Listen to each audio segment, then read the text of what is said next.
We're ready to go. Thank you so much for your patience and for coming out on such a incredibly hot and humid day, but it's nice and cool in here, so this will at least give you a chance to cool down. So thanks everyone for coming.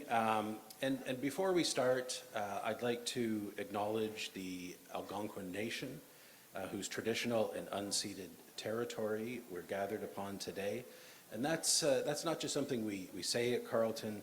We are really committed as an institution toward the goals of anti-racism and decolonization. My name is David Lafferty, and I'm one of the professional development coordinators for the Faculty of Graduate and Postdoctoral Affairs, or FGPA. I'm also a former grad student from Carleton. I did my master's here and my PhD here. So I've been here a long time. But just to address some of the initial questions that you might have regarding orientation, this is the orientation for all graduate students. Some of you may also have had a departmental orientation earlier today or maybe tomorrow, or one coming up this week. So sometimes it gets a little confusing when you have those two orientations. Plus, if you're going to be working as a TA this term, you're also going to have to complete a TA orientation. Now that'll be available for you to complete online. It's an asynchronous set of videos that you watch, and you can just complete those at a time that's convenient for you and fill out the exit quiz. You should be getting, if you're going to be working as a TA this term, you should be receiving an email either today or possibly tomorrow with a link to the orientation at some point. So it is on its way. And then some of you have also, if you're international students, there's also been an international orientation. So yeah, it's a lot of orientations. You know, for our orientation, I don't want you to get too worried about writing things down or remembering everything. So we've posted the slides for this orientation on the orientation website that you registered on. And at the very end, I'll put up a slide that has that link that you can go to, or you can check your emails about orientation. You'll find the link there. And a recording of this session will also be available on our YouTube channel, which is @grads@Carleton. Or you can just look up grad student Carleton on YouTube and you'll find it. So both links to both of those, the slides and the video, will be on the final slide here. But the slides are already up online, so you can get those at any time. So this orientation session is going to differ a little bit from maybe the other ones you've been at, because we're going to look primarily at the things apart from your program itself that you should be paying attention to as grad students. And this includes all of the resources that Carleton has to offer, some of which are for all students, undergrad and grad, and some of which are for specifically for grad students.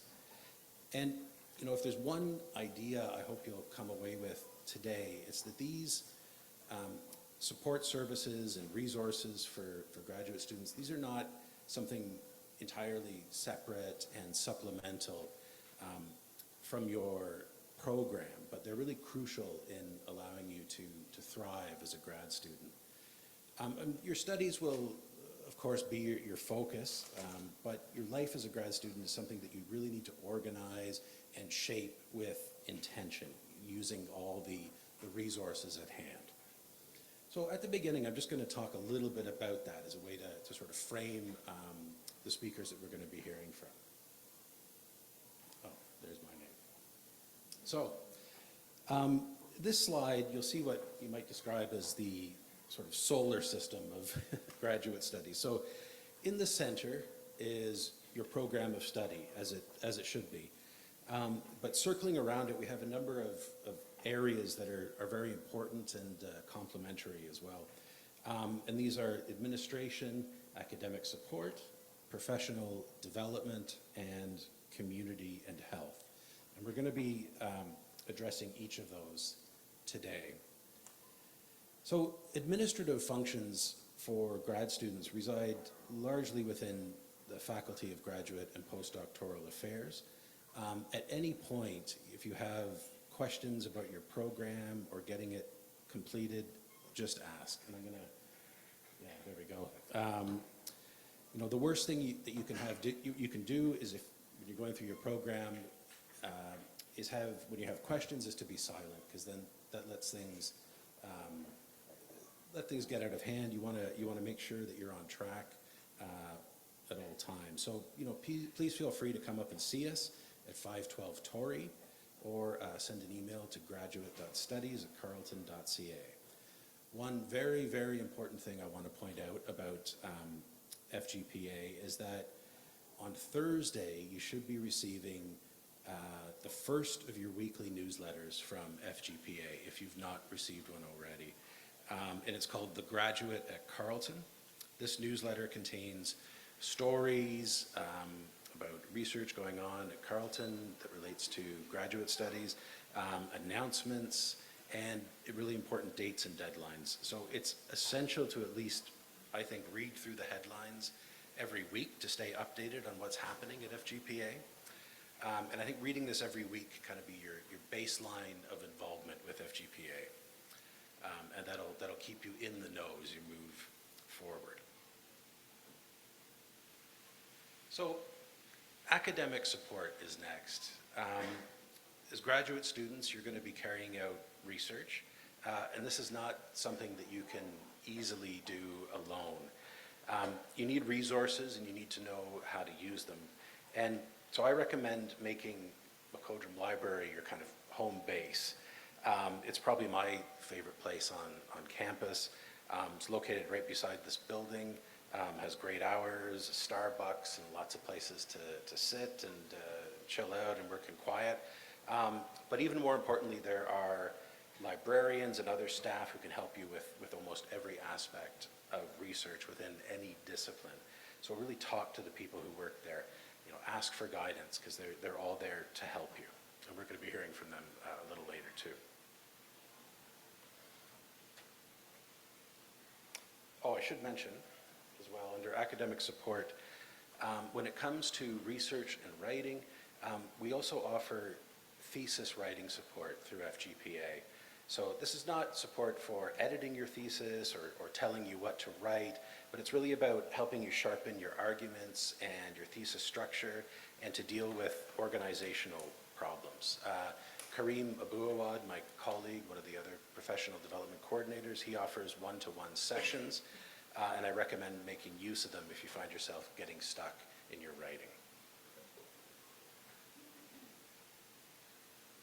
So, professional development, again, we'll talk a little more about this later, but this is the process through which you recognize the skills that you're developing in your studies, and then learn how they can transfer into occupations after graduation. So we have programs for professional development, like our trajectory certificates, which I'll explain later, and our Your Career Narrative workshops, and one-to-one professional development consultations.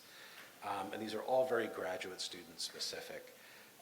We still, though, encourage you to take advantage of career services on campus for help with things like resume writing, preparing for an interview, or creating an effective LinkedIn page. So just keep in mind, career services is not just for undergrads, and what they do complements what we do.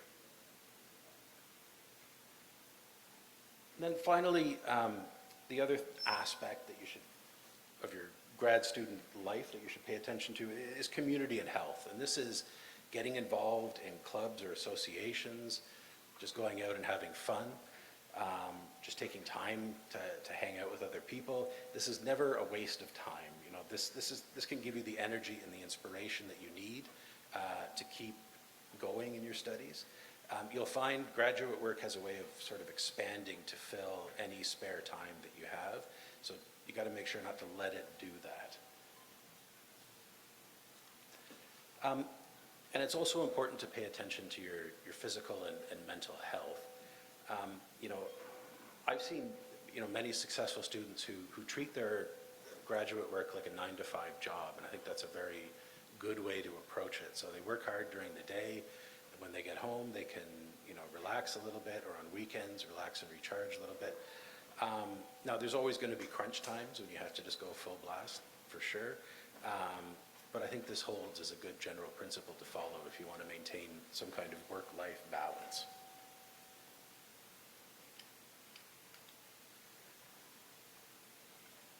Now, I want to just go back to the first slide that I showed you for a minute and look at something else that sort of permeates all of what I've been talking about. And it's something that I think is really important to bring to your attention now, so that you don't have to figure it out later. And you can see it in this sort of oval shape here. And this is what some people refer to as the hidden curriculum. So this is the institutional knowledge that's built up over time in the university system and in graduate studies. And it really kind of permeates everything. And there's no orientation session that can cover this entirely. And you do have to sort of figure it out by yourself as you go along. And this can be difficult for people who are maybe the first in their family to go to graduate school, or if you don't have, say, friends who are also involved in graduate school. It can feel like everybody else knows about this stuff, and except for you, right? But often, most of the time, most of your peers are just as confused and figuring things out as they go as well. So just a little more about this hidden curriculum. So, some questions that you're going to find yourself asking as you go through graduate studies are things like, how can I get through so much reading in a short time? What should I expect at an academic conference once you get to that stage? What should I think about publishing, or when should I think about publishing? How does the peer review process work? What is a teaching portfolio? That's something, if you're a PhD student, you want to think about. When and how do people apply for academic jobs? All of these things are really tricky to figure out, and it often differs from discipline to discipline. Now, I think there's a couple of ways that you can be proactive from the beginning in uncovering this hidden curriculum. And I think the first thing is just to leave your worries about looking uninformed at the door. So don't be afraid to ask questions, even when it seems like everybody already knows the answer. At FGPA, we can answer some questions for you, but also people like your professors, your supervisors, and department administrators can provide help. Also, do some research on your own. You can learn a lot about the culture and the norms of higher education from sites like University Affairs, which is a Canada-focused site that reports on higher education and contains job listings and things like that for academia within Canada, or the Chronicle of Higher Education, which is in the US. And there's a lot more out there, of course, on websites and on social media, so please take the time to explore it. And I'll give you one hot tip. There's a book that came out a couple of years ago called A Field Guide to Grad School, Uncovering the Hidden Curriculum by Jessica Calarco, and it's excellent. It's written for an American audience, so just keep that in mind, but you can still learn a lot from it about how academia works, and you can kind of get ahead on some of these norms and some of this terminology that may seem imposing at first. So that gives you an idea of how you can approach graduate studies, I think, in a more holistic way so that you can really flourish. And I know it's overwhelming to get all this information up front, but I think the key to overcoming that feeling of being overwhelmed, though, is simply to break things down into little steps. You can't do everything at once. This will become especially apparent when you have to work on a major research project or a thesis or dissertation.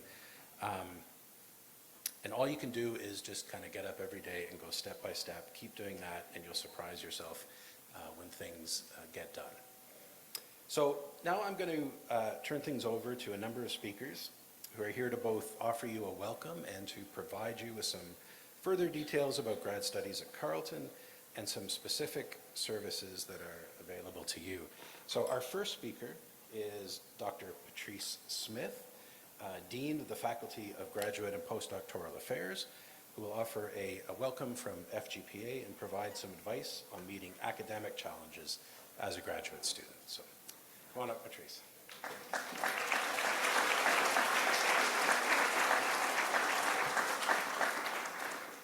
All right, thank you, David.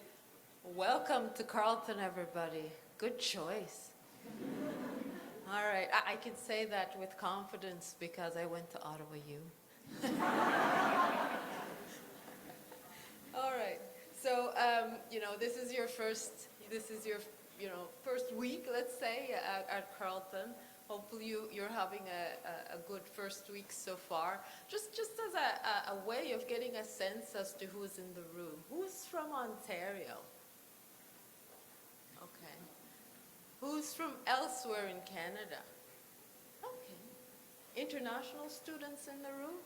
All right, we've got some international students. Thank you so much for being here. This is an awesome institution, and as I said before, there's so many supports for students, both grad and undergraduate students. Sometimes I know for graduate students, it's hard to figure out where your supports rest. And this is where FGPA comes in. I think, so you'll hear a lot about Faculty of Graduate and Postdoctoral Affairs because as graduate students, that's where your support lies. Essentially, that's your first place. If you have any issues, if something comes up within your department, please reach out to us. We are your first line of support in helping you navigate your journey as a graduate student. So as David mentioned, I am the Dean of FGPA, but I'm also a faculty member in the Department of Neuroscience. So I'm in the Faculty of Science, and I know that within this group there are students from different faculties. So the Faculty of Arts and Social Sciences, FAS, the Faculty of Public Affairs, which is the FPA faculty, as well as the Sprott School of Business. So your programs are embedded within each of those faculties, but FGPA is responsible as a whole for the entire university when it comes to graduate students. So our role really is focused on students and very much centered on ensuring a good experience for graduate students. So I would make very good use of the services that will be mentioned to you today as we move through this orientation. So as I said before, all your programs, and I do have a script, and I have to make sure that I keep to the script or I'll get into trouble. So I'll make sure that I mention all of the pieces that have been indicated as part of my presentation. But I can't promise that I won't go off script, David, as I do. None of what I said prior to this has been on the script. Nonetheless, so all of your programs are embedded within the different faculties, FAS, FPA, or Sprott. But as I said before, FGPA is very student-centered and is responsible for you as graduate students across the institution. So we provide lots of different types of supports, which you'll hear about further throughout this orientation. You can also receive information about graduate awards. You can also receive information about funding opportunities. We help guide you through the application process for many prestigious funding opportunities. At the current moment, I'm writing letters for something called the Rhodes Scholar, which allows for students to pursue studies at Oxford. So all sorts of opportunities for funding and awards, internal awards. There are lots of internal awards, donors. Many of these individuals are previous students of Carleton that are really friendly to Carleton, and they want to give back to the institution. So make sure you look up and find out all about the donor awards. These are internal awards that are available specifically for graduate students. You will get access to important forms and learn about all sorts of policies. If you do have a question about policies, graduate student policies, or graduate study policies, we are the best place to navigate that information. There's also access to a wide range of professional development programs, and David mentioned some of those very impressive state-of-the-art professional development programs that many other institutions are attempting to mimic. And so I would make very good use of those programs to help you in not only developing your research, but also developing yourself as an individual in terms of what you might have to offer for a potential employer as you proceed with your studies. We offer all sorts of events that are geared towards graduate students. I encourage you to get involved in clubs and so on, so that you will meet new people. You will be surprised as to how much you rely on those individuals that you meet in graduate school after you're finished your studies. These are the people that you will call on. So if you're just in your own research and focused very heavily on only your research, and the individuals in your own research lab or your research environment, that is a little bit, it can be a bit limiting in your opportunities as you pursue your career. So the best place to find us is online, gradstudents.carleton.ca, but of course you can always visit us in the Tory building. We are on the 5th floor. That's the top floor of the Tory building. So the president and VP offices are on the other side, and we're on the other end of the 5th floor of the Tory building. Please come visit us and have a chat, ask questions, and you can always email. I don't get as much opportunity to engage with students anymore, but I really enjoy engaging with students. So if you have questions for me, or you want to interact with me personally, or talk about my own journey as a professor and my journey as a graduate student, please feel free to email me personally as well. Always happy to interact with students. All right. How am I doing that? I'm not doing so well for time, but I'll continue on. Part of what I was asked to speak on is around collaboration and community partnerships, and the value of collaboration and community partnerships. So as I mentioned prior, it is very important that you not only focus on your own individual research, but take the opportunity to expand that work and make it applicable somehow to the community and have implications for society in general. So the other speakers today will talk about some of the services, but as I said, I'll speak a little bit about the value of community partnership. So in many cases, people think that graduate studies, especially if you're pursuing a thesis-based graduate program, is really drilling down into very specific or even obscure area of research and working particularly in isolation. I would encourage you to really think more so about what we call interdisciplinary or multidisciplinary ways of focusing on your research, which engages community and allows for partnerships across disciplinary boundaries. So if myself, for instance, I'm a neuroscientist, but I aim to interact and engage with people in engineering or people in the social sciences, because there is value there in identifying some of the interactions that will now become more applicable, have more significant applications as you move into the real world for your research. So some of the best academic work really emerges from conversation and dialogue with individuals, not necessarily in your own area or your own discipline, but outside of your discipline. So don't be afraid to share your ideas, and always take time to listen to other people's ideas in return. Pay attention to what other people are doing in other disciplines and see how there could be some interactions and how you could be engaging with other individuals within your own research, and seeing how there could be societal implications for the research that you're pursuing. In fact, many agencies that provide funding for your research are actually looking for this sort of interaction, this sort of multidisciplinary, interdisciplinary type interactions that have community partnership engagements as a facet. So there is something called knowledge mobilization, or otherwise known as knowledge translation. And if you can indicate as such on your applications as graduate students for funding, it gives your applications a really significant strength in being chosen as successful candidates for potential awards. All right, so graduate students are often, you know, myself being one of them previously, you know, you get so focused on your own research that you forget about the community and the potential for interaction and engagement with others outside of your discipline.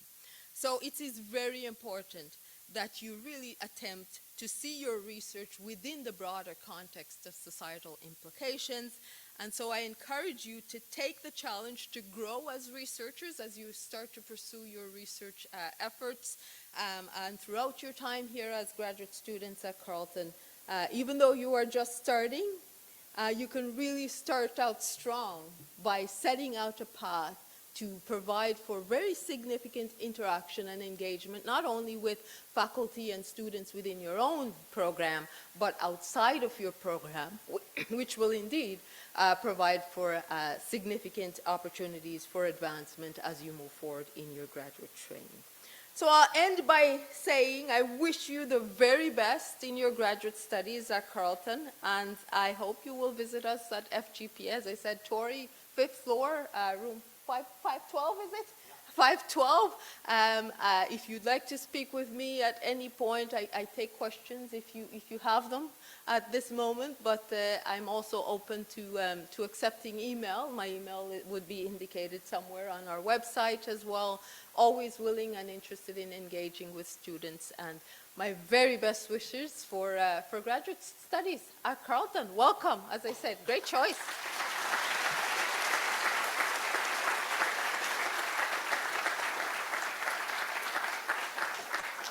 Thank you so much, Patrice.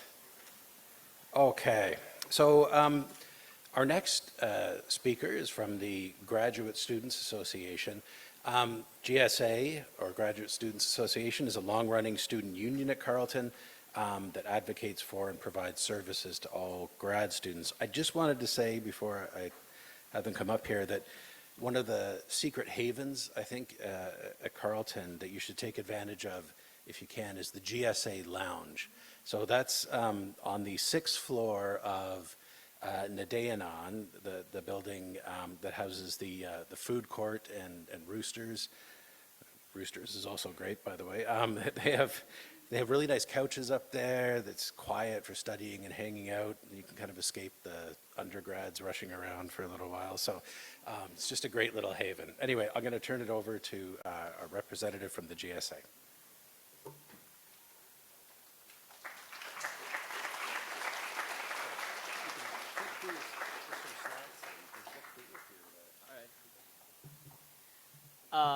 So hi everyone, I'll be representing the GSA today. I'm the president. My name is Eli. Nice to see you all. Congratulations and welcome. So what is the GSA? So honestly, I prepared my own thing. Yeah, so I'm just gonna be brief and quick. Basically, graduate students are you guys are going to be overwhelmed with research, papers, reports, assignments, classes, you name it. But the one thing is, you also, at some point you might find that, oh, I need to speak up about something, problem I'm having. And for that you need someone to be your voice, and that's where we come in. We'll be your megaphone. Come to us. Ask us, tell us anything you're facing, any problem you're having, and basically, I'm sure through this presentation you'll find our email somewhere. Okay, so this is us. We are this year's execs for GSA. We represent the GSA. President, VP of Operation, VP of Finance, VP Academics, and VP External. So here are the committees. So other than the megaphone and helping you guys have a voice in Carleton, We also try to keep it fun, keep everything all the graduate students mingling and keep everything fun. And for that, we need committees and caucuses. And you can see here some of them that we run. In that case, these are the committees that we have to help you, like the political action, scholarships and awards. I'll get to that later. These are our services that we provide for you. If you come to our lounge on the 6th floor in the University Center building, you can print there. You have a lounge for you where you can sit, and it's exclusively for graduate students. You won't find any undergrads. Very silent, couches, tables. There are even board games you can play, you can use. And our offices are there as well. If you want to talk to us, we're there. We can scanning, free coffee, free tea. Yeah, so so we have a health and dental plan. This mic I'm a bit short for this mic. So we have a health and dental plan. Make sure to check out our website, gsacarleton.ca, to know all about that. gsa@gsacarleton.ca is the email you need to ask any question you want. The people behind that email know everything, and yeah, just literally anything. We have GSA merch, swag, everything outside once you get out. Yeah, we also have a community garden that hasn't been talked about much before, but we're working on it. We're making it much better. It's really nice. You should go check it out. Students go and have crops there and grow crops and everything. The indigenous students also use them for cultural reasons, spiritual reasons. It's really nice. We're going to do a lot of social events that you can check on our socials as well. They're down below. You should check them out. Some of which is right now Welcome Weeks. We have a lot of events happening, and make sure to tune in. It's going to be really fun. And yeah, so our main thing is academic advocacy. We make sure that your voice is heard on campus, but we also want to make your life on campus fun and meaningful. So yeah, we have a lot of grants and awards. I'm not going to go through all of them. You can check our website. Everything's there. You can send us emails. You can come to our office. We'll explain everything. But here's basically what we offer. Apply, go through the process, and if you get selected, then congratulations, basically. We also, I think it probably got mentioned and I skipped through it, but we also offer emergency funds. So if for any reason something bad, something drastic, God forbid, happened to you, you can contact us, and we can offer you an emergency fund if you're eligible. Whether it's something regarding like housing, the house burnt down and you need to switch to a different house, or like anything like that, we can help you with our emergency fund.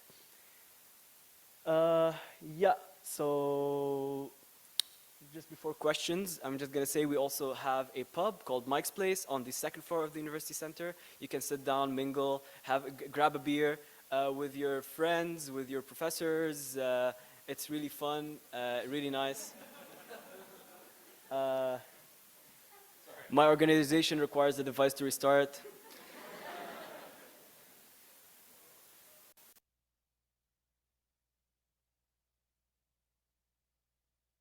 Yeah, oh, perfect. So here's our website, gsacarleton.ca. You can make sure to contact us on our number. This is our office number. This is our email. And we're on the 6th floor, as I said. And yeah, if you have any questions, I'm here. Otherwise, use our email, use and abuse our email. We're ready to help you. Thank you.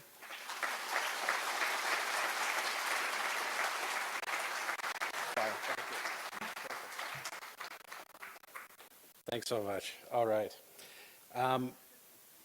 Let me just make sure this is working and not going to shut down. There we go. Okay. So just quickly, I want to say, we started a little late, so we're going to go a little later, and that's okay. We've got another group coming at 3, but we should have time. And if you didn't get a chance to get your student card, I believe the people who are doing the student cards will be out there until like after 4, so there's going to be time, okay? So next, we have Noreen Cawley, who's the president of QP 4600. And I'll just introduce her by saying that, not all of you are going to be working as TAs necessarily, but many of you will. And down the line, a lot of you may end up working as contract instructors if you're doing a PhD. And it's important to know that you have union representation here. And so to talk more about that, I'd like to introduce Noreen.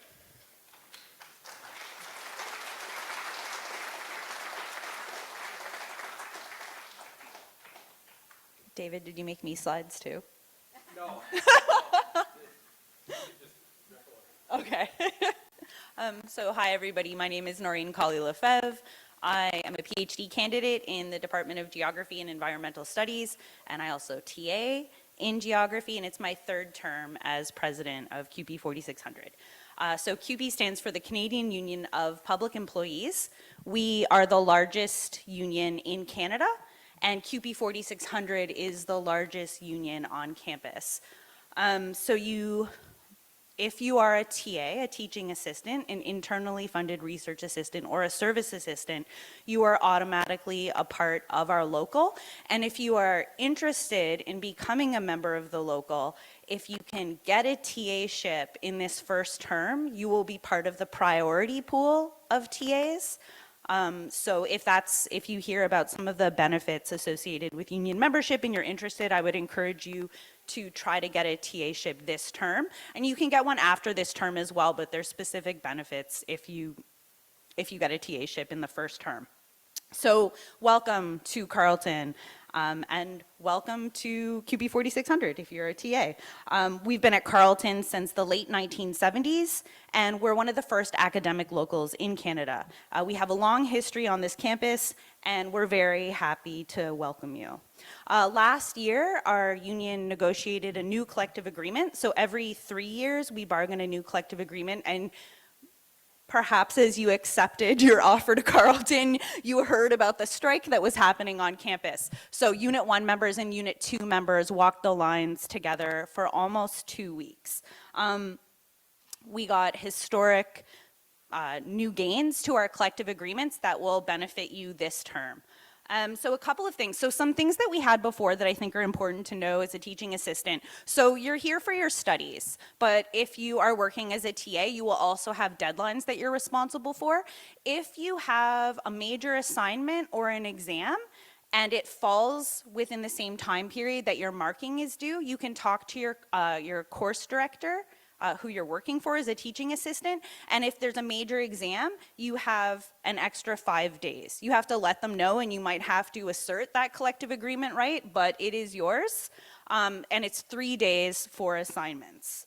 Also, this year, you have 1 week of sick leave, and then you have an additional 10 hours, but for the additional 10 hours, you would need to provide medical documentation, which the university will reimburse you for up to $75.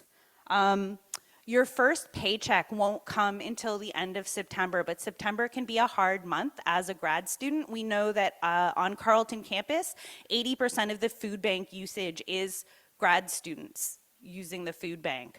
So we have a TA advance. You can fill out a form on our website. You probably got an email from, maybe David would have sent it as well for the TA advance. Anyway, there's a form you can fill out. It's due by September 15th, and you'll get $750 in advance of your first paycheck, and then they'll take it off from your, I think it's the 4 following paychecks. We also have an emergency fund, so you should apply for all the funds from the Graduate Student Association, from QP 4600, all the internal awards, get all the money you can. The GSA, if you're a grad student, you have benefits through the GSA. You also have additional benefits through the union. So it's a slightly different Green Shield number, but kind of if the GSA plan pays 80% of your dental benefits, QP 4600's plan covers the other 20%. There's also mental health coverage, massage. There's a child care benefit So you can get up to 10 hours of childcare covered for every week while you have a TA contract. It's up to $6 per hour. And really important, if you accepted your TA offer, soon you'll get an assignment of duties. And your assignment of duties is like your contract between yourself and the university, and it has the breakdown of how your hours should work out. Take a look at it, make sure that it makes sense and it accounts for the work you'll do. So if you notice in the course syllabus, it says you'll be answering emails, but there was no allotment of time for answering emails. Let your course director know so they can add that to your assignment of duties. And like, if it says that you'll have 30 hours to mark assignment 1, but you have 80 million students, if you have 80 million students, please get in touch with us, because that's far too many students.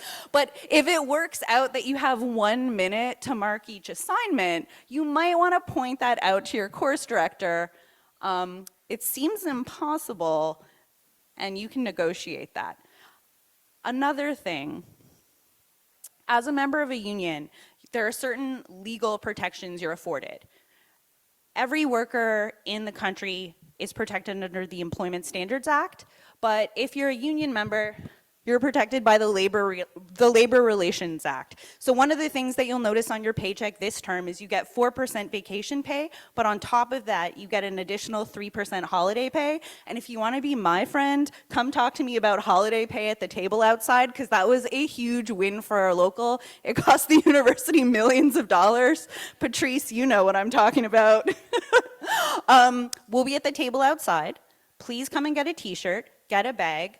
We are very happy to support you in anything you encounter while you're working as a grad student or as a teaching assistant. info@qp4600.ca is our general email. But also, like I said at the very beginning of my speech, the Canadian Union of Public Employees is one of the largest, it is the largest union in the country, and there are a lot of opportunities in belonging to such a large union. So be in touch, come out to meetings. The world is burning, it's on fire, and it's probably workers that are going to be able to do something about that. So have a good term. Hopefully I'll see you at one of our general membership meetings or just out and about on campus, and make sure to read the collective agreement and know and assert your rights.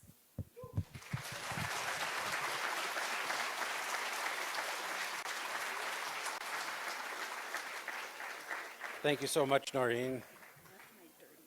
Oh, no worries. And Noreen, I realized that there was a, a couple of slides. But yeah, people can check these out. Yeah, so please, there's some dates of events coming up for QP 4600. Yeah, check it out, and remember you can download these slides from our website as well. Okay, so I'm going to just speak quickly in the interest of time, just to make sure I don't crowd out any of the other speakers, about graduate professional development at Carleton, which is handled by me and my colleague Kareem Abouawad, who is out in the front there somewhere. So basically, you know, as graduate students, of course, you're going to be focused on your studies, though. But it's our job in professional development to remind you that you know, this is not the end. This is you're building a career narrative here, and that's where professional development comes in. So professional development is essentially the process by which you increase your level of employability. That's just your chances of getting or maintaining different kinds of employment. That's a quotation that I've taken from Brown and Hesketh. So, you know, think of yourself as, you know, knowledge workers in training. This experience in grad school is a way to sharpen your skills and prepare yourself for the job market. If there's one thing in terms of professional development that I encourage you to do right now, is to sign up for our professional development mailing list. And you can sign up for it by using the QR code over here. You can also go to our website, which is carleton.ca/gradpd, and you can sign up for it there. Really encourage you to do that because we use that email list to keep you updated regarding workshops, events, and other opportunities inside or outside of Carleton, so whatever we come across. Everything that we offer can be found at carleton.ca/gradpd. So we have a huge calendar of professional development workshops, plus events featuring interviews with alumni or people working in alternative academic positions. All grad students are welcome, and postdocs as well, but in most cases, if you are working as a TA in the term in which you take any of our workshops, these can count towards your paid pedagogical training hours. So you'll find out more about that when you do your TA orientation, but that's a nice bonus. So professional development workshops generally can count towards your paid pedagogical training hours. We have just a couple of flagship programs that we offer that I'd like to introduce to you very quickly. So the first is trajectories. So these are non-credit certificates that you can earn for doing a series of workshops on a particular theme, and then writing reflections on each workshop and then coming up with an action plan at the end. So we have 3 different certificates that we offer right now, and this is just an example of some of the workshops that are in each. So we have one on professional writing, very handy for you in your academic work right now, but also afterwards when you're exploring different career possibilities. Communications and engagement. So, you know, we're looking at how you communicate research, but also just the practice of communications in general. And, you know, this year we're going to be looking at some interesting new stuff like communications and knowledge mobilization in the age of artificial intelligence. But we also look at traditional forms of communication as well. And then finally, we have a certificate on research management, and these workshops are mainly offered through the library.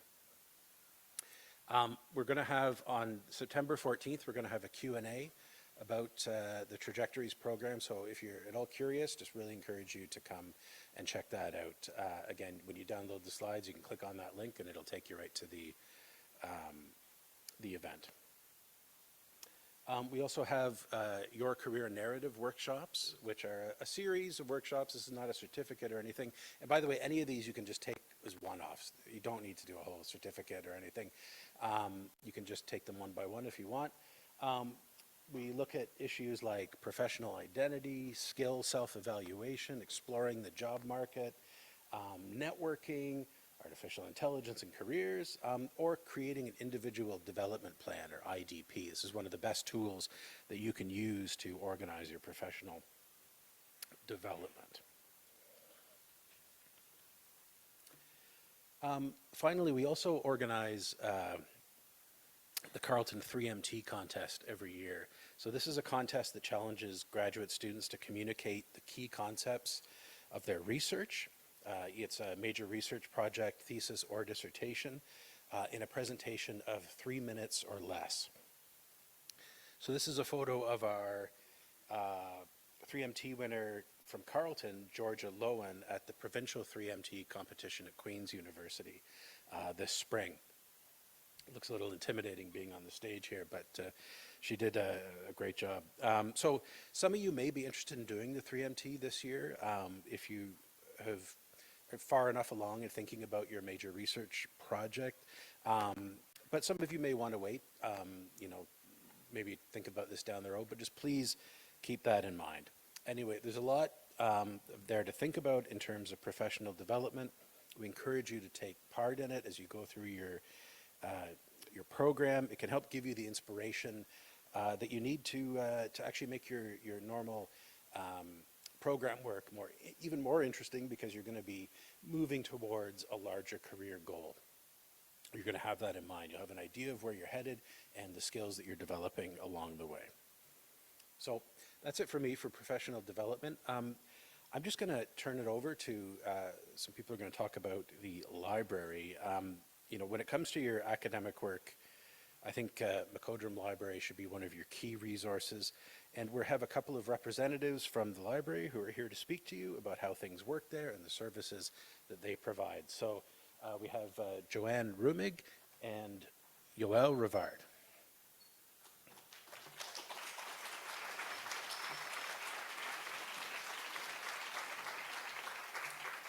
Yeah, you got it there? Perfect. All right, welcome everybody. I'm by myself, as you can see. Joanne was last minute little thing happened at the library she's got to take care of. So you have just me this afternoon. I know it's interest of time. I'll try to kind of go through these slides a bit quicker, but just wanted to come here today to welcome you to the library, to give you a bit of an update or a bit of knowledge, a bit of information about what we do at the library. So here's some general information. We have the website, so library.carleton.ca is where you can find a lot of the resources. What we offer at the library is research support, so help finding information for your assignments, for your thesis, and all those things, and we'll touch a bit about that soon. We also have services such as borrowing. We can borrow up to 500 items for the whole term, so 120 days. We also do loans amongst different libraries as well, so we call that interlibrary loans. We also have library news, so if you want to keep up to date what's happening, if you go on the front web page, we have updates of what's happening at the library. We also, assist you with your accounts at the library. So if you're trying to access a database, it's not quite working, that's when you can contact us. If you're checking out a whole bunch of books and you need to return some, but they haven't been properly returned, whatever, that's where we check your account to make sure everything's been returned and everything's on par here. So that's what we mean by accounts. The hours of the library, typically during the week, we are open from 8 a.m. till midnight. And then on weekends, on Fridays, 8 to 10. On Saturdays, 9 to 10. And then 9 to midnight on Sundays. In terms of down here, it says chat or text. That's typically a virtual chat service that we offer. So it's virtual chat you can do with your computer, or you can actually use the text number to text us questions about the library itself. So if you're having issues with your connections, if you want to know, which database can I use to find some of these resources, that's what we mean by virtual chat, and those hours are a little bit different. So that's one of the ways you can kind of reach out and ask questions about the library. In terms of general research support, we have librarians and subject specialists that are kind of help with all wide range of subjects. So we have a librarian for geography, environmental studies. We have librarians for history, librarians for business. So a lot of librarians that are specific to disciplines that can help you with your questions. Most of the times we've seen these questions before. So if you're not quite sure, if you're anxious about coming to us with questions about finding some of these resources, we've typically worked with many of you in the past, and we welcome some of these questions. So definitely get a hold of us. So we have some of these through what we call subject guides, course guides, help guides, and citation guides. So these are all web pages that help guide you towards finding some information. Because we do subscribe to hundreds of databases, and sometimes it's a little tricky to figure out, where should I go to find information about X or Y? So we create some of these web pages to help you to do those as well. Okay, citation guides, that's where you can find some information about different citation styles. So if you're not sure about, citing an APA, citing an MLA, Chicago, we have web pages there that can help you kind of navigate through that. The building itself, we do have a research help desk, so you can come to us and ask questions. We offer silent study spaces on floors 3 and 5. We also have study rooms that are bookable on all floors, and we have specific ones on the 5th floor that are first come, first serve. In terms of doing research, we offer different resources to help you with we call them here scoping reviews. Some people say systematic reviews, literature reviews. It's a very comprehensive way of searching for different articles, different resources to compile everything together. So we do have tools, processes to help guide you through that particular process of accumulating as much information as you can in a systematic way to be able to do your research. When we're talking about scoping reviews, some of these can actually become standalone publications. So to be aware of that. We also offer this kind of thing through the professional development courses that David was talking earlier within the data management stream. And then we also have a guide specific to doing these types of knowledge synthesis operations. We also have services on here, we call it scholarly communication or scholarly publication, as well as copyright services. So if you're ever thinking of you're going to be publishing somewhere, we're more than happy to kind of read through the different author agreements, publication agreements. We also have information about open access publishing, deposit. This might be your first time that you're getting into the world of publishing, so you may want to talk to us about a researcher profile, identifiers, metrics, are people using it? This is where we're looking at ORCID IDs, making sure that when you're publishing, it's actually, if your name is Robert Smith, you're really, there might be 10 different Robert Smith, but this one's associated to all these publications about, history or geography. So that's where that comes into mind. So if you're ever looking to, when you're getting to the stage for publication, definitely reach out to us and have some of those conversations. So we do offer some of those services. So once you've done all your searches and you've found a whole bunch of things, sometimes it comes to the next step of actually having access to this in either print or as an e-resource or as a PDF, as we can say sometimes. Everything is done mostly through our Omni system. So for those of you who are coming from an Ontario university, you might be familiar with Omni. Omni is used in, I think, almost all universities in Ontario, minus 2. We won't name the 2. We'll keep them on the side. We won't shame U of T. But yeah, it's mainly that main search box on the front of the library webpage where you can do a search. The default is to search for Carleton plus Omni Libraries. Omni Library is another library in Ontario. So this way you're not having to search in Carleton and then going to Ottawa U's webpage and then going to Queen's University and so forth and so forth. By ensuring that Carleton plus Omni Libraries, it's searching all of those. And when it finds one of those resources and it's not directly here on campus, you can just say request, and then we should be able to go get it and get it to you within, let's say, a week or so if it's a print book. If it's an actual PDF, it's an article that we don't have access to, we can typically get it to you within 24 hours. Sometimes even 3 hours, sometimes even 4. We typically have the turnaround time of 24. So just keep that in mind. Just because you can't access an article right away, that doesn't mean you can't get it within a couple of hours. So do take advantage of that. If you want to search beyond what we have within Ontario, you can just select beyond Carleton plus Omni Libraries. That's going to expand your search to search across Canada and across the world. So it's going to really expand. And if by chance you're studying this really odd and fringe topic on the side and we're not finding anything with Omni, you can also do a blank request. You know what? I found this book. I couldn't find it on Omni anywhere. Let's request it and see if we can have access to it. Because we can go and purchase a book or an article on your behalf for your studies. So just so you know, we are here to help as best we can. Next slide. Okay, moving along. So right now, so far, I've been talking about finding academic literature for your studies. Now I'm going to switch gears just a little bit, just to show you what else we have. So we have also a very dedicated team to supporting data access. And by data, we mean it could be microdata and aggregate data. It could mean GIS data, so that's digital mapping data. We have government information that we can help find resources for.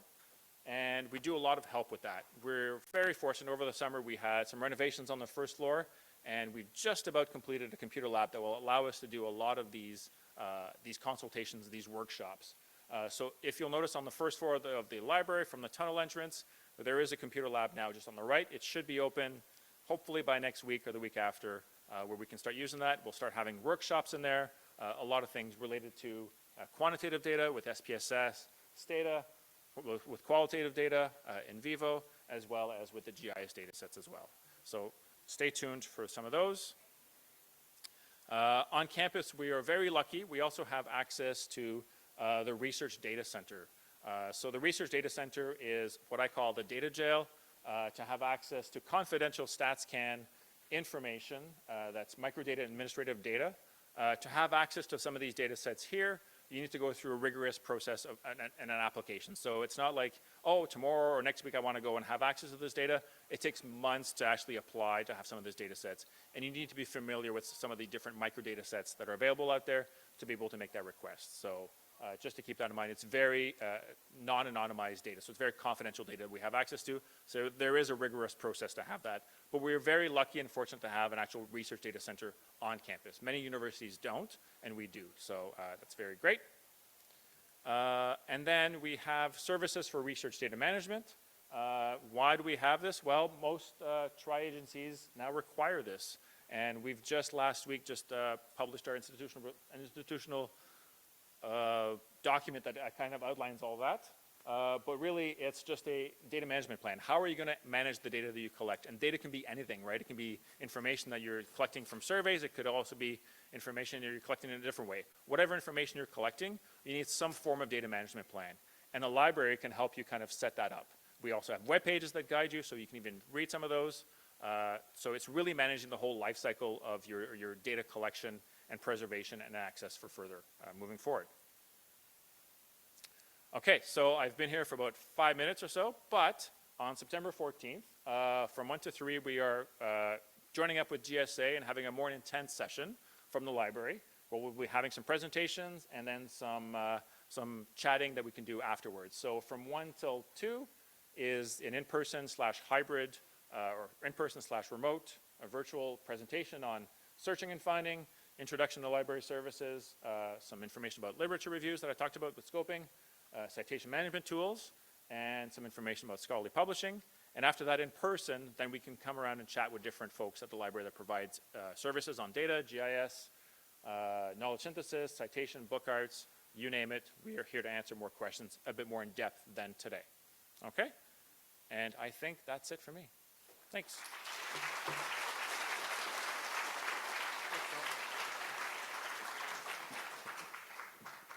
Thanks so much.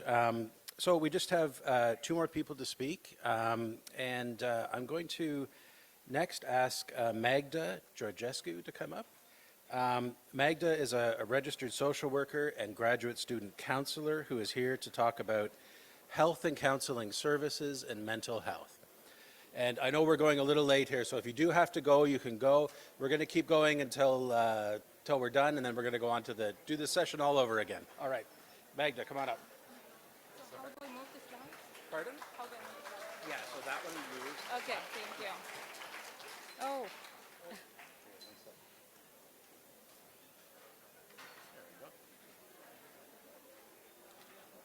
Right, just wait. Hi everyone and welcome to Carleton. My name is Magda Georgescu and I am a mental health counselor with Health and Counseling Services on campus. I've been at Carleton for 9 years too. The first 2 years as a graduate student, I finished my master's degree in social work at Carleton and then I started working with Health and Counseling Clinic. So I represent a resource on campus that you don't have to access to finish your degree, but it's essential to know about if you struggle. And chances are that you will struggle as a graduate student because as much as it is a very nice experience, it's also very stressful. So graduate school can be difficult due to the unstructured nature of the process and a limited access to information about available resources. So right now you might feel a mixture of emotions, anxiety, but also excitement, hope, but also insecurity. And all of those are normal. And you might also expect to experience some physical symptoms along with your emotions. So research indicates that graduate students are at a higher risk to struggle with mental health issues than undergrad students and similarly educated working professionals. And there are good reasons for that. The most stressful aspects of graduate school, heavy academic workload. Even if you were an undergrad student at Carleton, graduate school would be completely different. Another stressful aspect of being a graduate student is managing supervisor, department, and peer relationships. And I cannot stress enough how important that is and how sometimes can take a toll on your mental health. So even if your department is absolutely great and you are in the exact place that you wanted to be in, there are graduate students who do experience misunderstandings, personality mismatches, department politics, or in the worst case scenarios, injustice, exploitation, harassment, bullying, or discrimination. And this can happen with faculty or colleagues. Those relationships can be very difficult to navigate because when it happens, usually it's the graduate student who is at the receiving end of incivility. So accessing counseling in moments like this is very important because unlike other resources on campus, we are confidential services. Whatever you say in our counseling sessions is kept confidential. Another difficult aspect of being a graduate student is juggling multiple roles and commitments in your life. So it can be very hard on your interpersonal relationships unless all of your family members, friends, and partners are very familiar with the experience of being a graduate student. Frustration, jealousy, disappointment, and conflict in your interpersonal relationships will arise, and that can leave you feel very alone and isolated.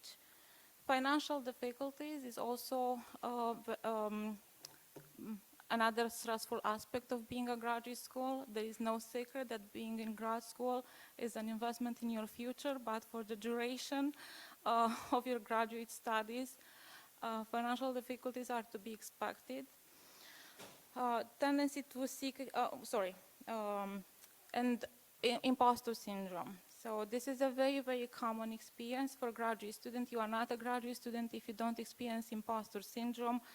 So imposter syndrome is the belief, the well-seated belief that that others have an inflated view of your abilities or skills, and fear of being exposed as a fraud. So you might experience feelings of self-doubt,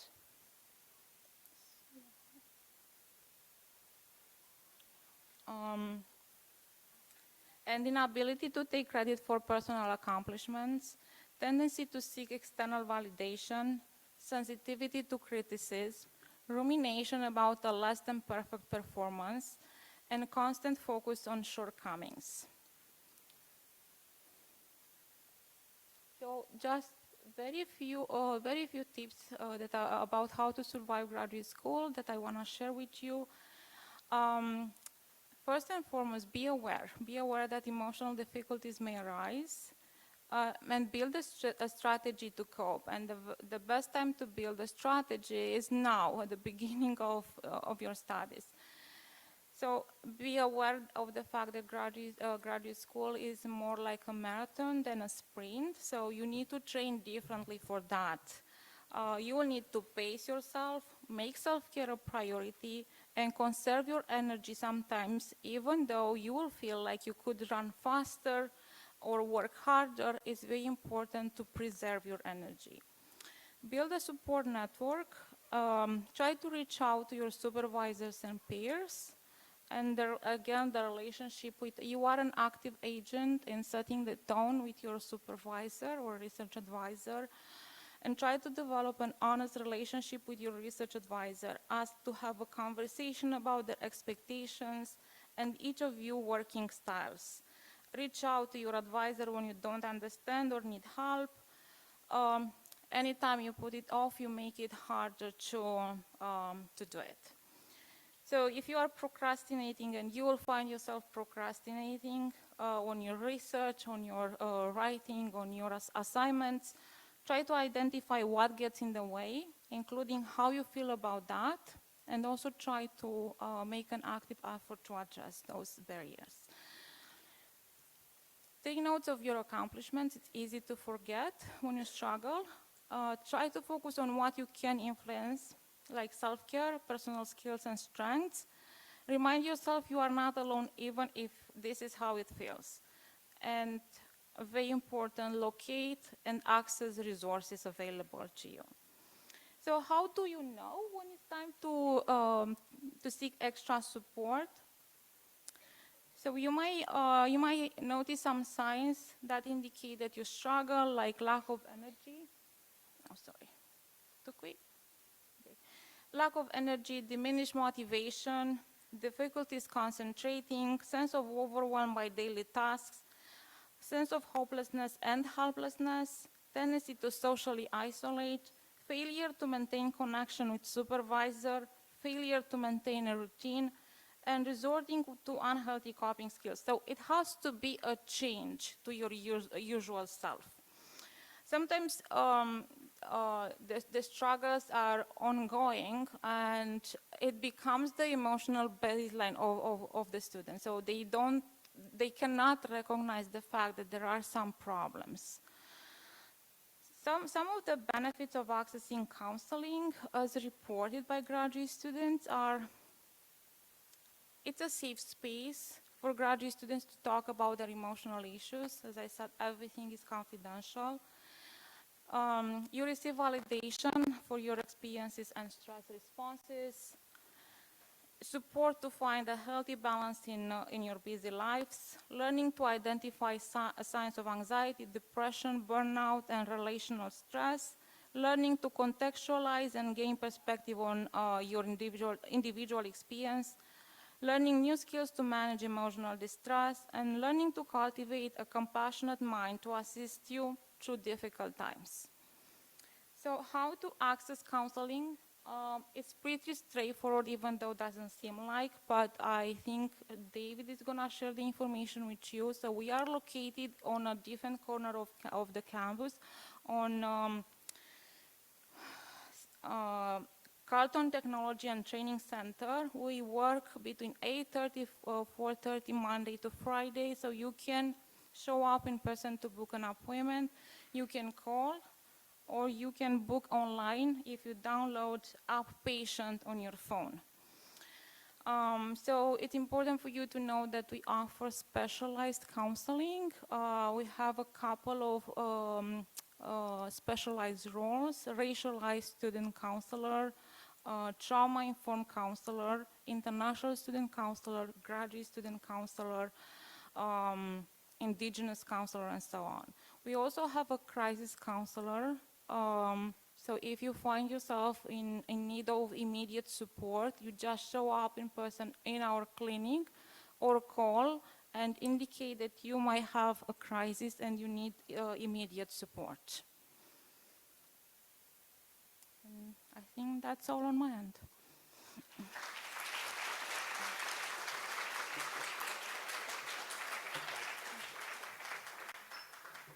Thank you, Magda. Just to finish things off, we have someone from the Paul Menton Center for Students with Disabilities to speak with you. I'll introduce Riley Oram. Hi, Riley. There you go.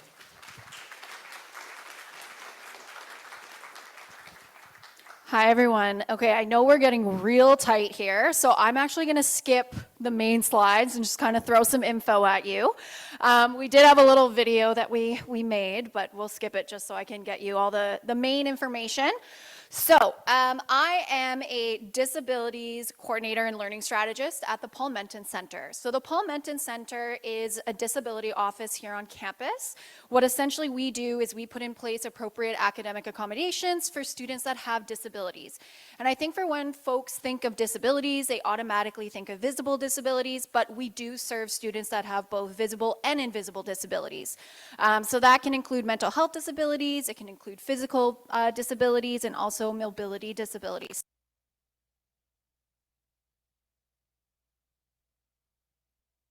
We're going on too long. Okay. No. So it's okay even if it's not working. Can everyone hear me at the back? Okay. Check. Excellent. Okay. We're good. I'm also a course instructor here, so I'm used to yelling to the back.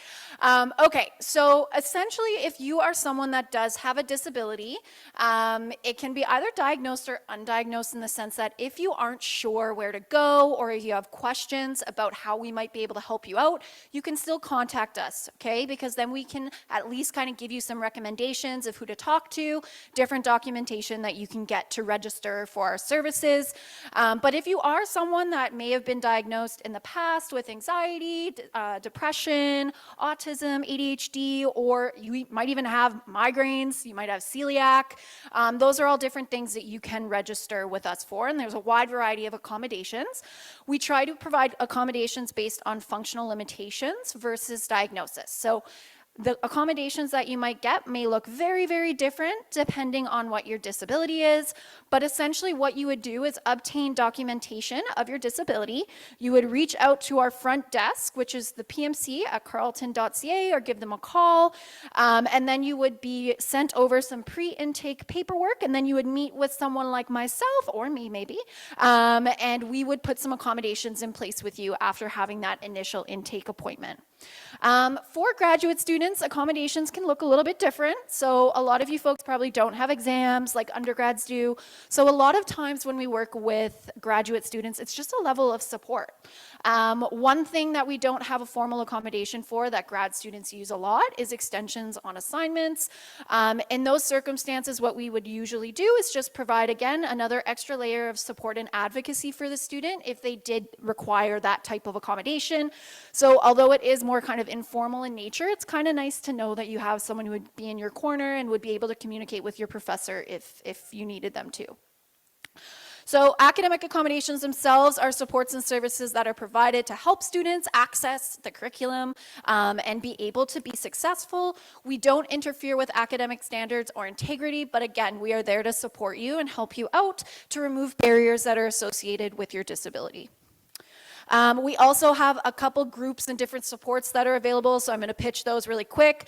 The most important one is the grad student writing group. For grad students, they've really enjoyed using this. They basically meet once a week, and it is somewhat facilitated, and then it's a group of folks who get together and write, so it can be really motivating. And then there's also tips and tricks that are shared within that group. It can be an assignment or a thesis, it doesn't matter.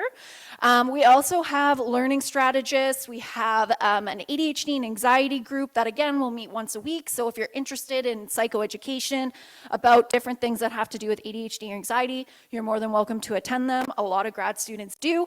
I am one of the facilitators of the ADHD group, so if you are interested, you can always shoot us an email. And then we also have other services like assistive technology. So if you are someone that requires assistive technology, you can meet with one of our technologists. They can kind of show you the ropes. We have disabilities counseling, different elements of mentorship. And then if you are someone that requires alternate format, we will get you set up with the library and kind of help you out on that front. If you have any other questions, though, you can contact us at pmc@carleton.ca, and there's our phone number, and you'll have access to these slides. I think that's everything. Thank you, David. Thank you. Thank you, Riley, and sorry we couldn't show the video, but for the next session, we're going to show it. Anyway, thank you all so much for coming out, for your patience. We started late. It took a little longer than we thought, but I'm glad you stuck around. Anyway, the point of all of this is just to tell you that there's a whole community at Carleton who's ready to help you out. So keep that in mind as you're going through your studies, and wish you all the best. Last thing, just when you're heading out, keep in mind they're going to be taking photos out there probably. So if you feel like being in some photos, maybe go over and try to look for our photographer. Okay? All right. Thank you all so much.